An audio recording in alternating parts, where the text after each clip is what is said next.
Yo, what's up? Magbo-voice over tayo. Yan, ng tattoo session. Ang design ay samurai, Japanese Oriental. Yan, black and gray.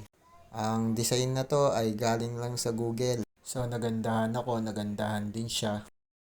Niretoke na lang namin yung mga nasa gilid kasi nga hindi nakita yung mga details na nakalagay sa kanya, sa original na design. Yan. Ang ginamit nga pala nating pang lining dito ay 9RL tsaka 11RS. Yan. Ang gusto ni client ay makapalang lining, so ginawa natin. Bumagay din naman yung mga makakapal na lining sa design. So dito nga pala sa design na to, may binago tayong pyesa. Meron niyang smoke na lumalabas sa may mata at sa may bandang bunganga niya. So tinanggal na natin yun para hindi naman obvious na nanggaya lang tayo ng design. No? So sa iba, suggest ko lang kung gagaya din kayo ng mga design, may baguhin din kayo ng konti para hindi naman masyadong halata nang gaya lang tayo ng design sa Google. Yun. So shade na tayo. Ang gamit ko nga pala dyang pang shade ay 15 RM. So hindi na tayo gumamit ng advance dyan. With chisel lang ang gamit natin. Sa with chisel, sa black ink. Yan, ganyan lang ako laro ng kulay ng black and gray.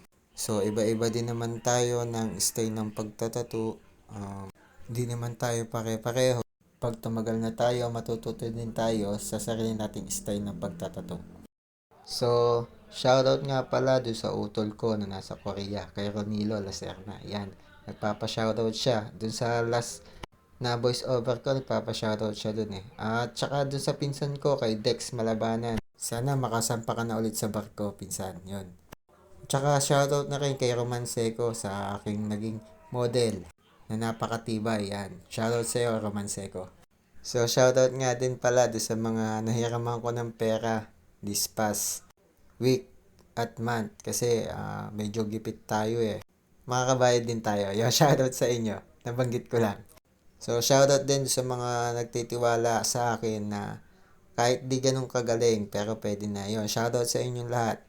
Alam niyo na kung sino kayo. Yon. Shoutout din nga pala sa tropang takbong pogi. Yan. Shoutout sa inyong lahat. Yan.